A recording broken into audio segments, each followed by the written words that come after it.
Yorana, bienvenue dans votre émission Téfinois et Témoana pour tester vos connaissances sur notre code de l'environnement. Ce cadre juridique protège certaines espèces et certains espaces du Fénois, lutte contre les pollutions et les espèces envahissantes. On dit souvent que la vérité sort de la bouche des enfants. En effet, les enfants, grâce à leur innocence et à leur spontanéité, disent des vérités plus facilement que les adultes qui sont soumis aux règles de la bienséance ou à la simple prudence. Ils révèlent ainsi parfois ce que les plus âgés taisent ou préfèrent ne pas savoir. Dans cet épisode, nous allons retourner dans l'école taïmoana et continuer nos quiz avec nos écolos en herbe. Ont-ils, dans la plupart des cas, raison? C'est ce que nous allons tenter de découvrir aujourd'hui. Mais d'abord, nous allons leur demander leur avis sur notre environnement. En quoi est-il important de protéger notre Fénois? Parce que ça va nous servir pour plus tard. Parce que s'il n'y avait pas d'environnement, nous ne serions pas là. Les arbres, ils nous donnent de l'air. C'est la nourriture, des arbres. Grâce à elle, on peut vivre. S'il n'y a pas d'environnement, pas de végétaux. S'il n'y a pas de végétaux, on meurt. Il n'y a plus d'arbres, on n'a plus d'oxygène et on va mourir. Waouh, tellement fataliste dit comme ça. Bon, passons aux questions plus techniques. Allez, une facile pour commencer. Pourquoi éteindre les lumières lorsqu'on sort d'une pièce? C'est pour économiser l'électricité. Pour économiser l'électricité, il faut éteindre les lumières, sinon on gaspille notre électricité. Nous coupons à chaque fois une lumière, à chaque fois que nous sortons d'une pièce, parce que sinon ça gaspille de l'énergie et ça gaspille de l'argent, car nous payons aussi l'électricité. Il faut éteindre la lumière parce que il faut économiser de l'électricité et chaque seconde compte pour des sous. Ça parlera à tout le monde. Et c'est tout simplement pour faire des économies d'énergie. Du coup, notre facture d'électricité est moins élevée. Cela permet également de diminuer les pollutions lumineuses qui dérangent les animaux nocturnes. À retenir, le fait d'éteindre les lumières en sortant d'une pièce représente une économie d'énergie non négligeable. Parlons encore d'énergie avec cette question. Quel fruit a l'empreinte carbone la plus importante? La pomme, c'est le fruit qui gaspille le plus d'électricité car elle vient de l'autre pays et revient ici avec un avion ou un bateau. Le fruit qui pollue le plus, c'est la pomme qui vient de France. Pour nous, c'est la banane de nos jardins qui consomme le plus d'énergie. C'est la banane qui consomme le plus d'énergie.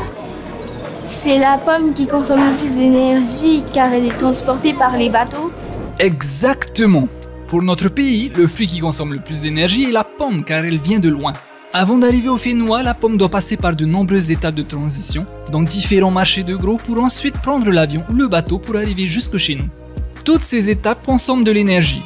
À retenir, la pomme est le fruit qui a l'empreinte carbone la plus élevée. Question d'actualité maintenant. Quand est-ce que les sacs plastiques seront interdits?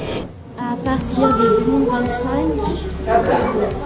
nous pensons que les sacs plastiques vont être interdits en 2022 car ils polluent l'eau. Les sacs plastiques seront interdits en 2022. On pense que les sacs en plastique sont déjà interdits dans quelques magasins.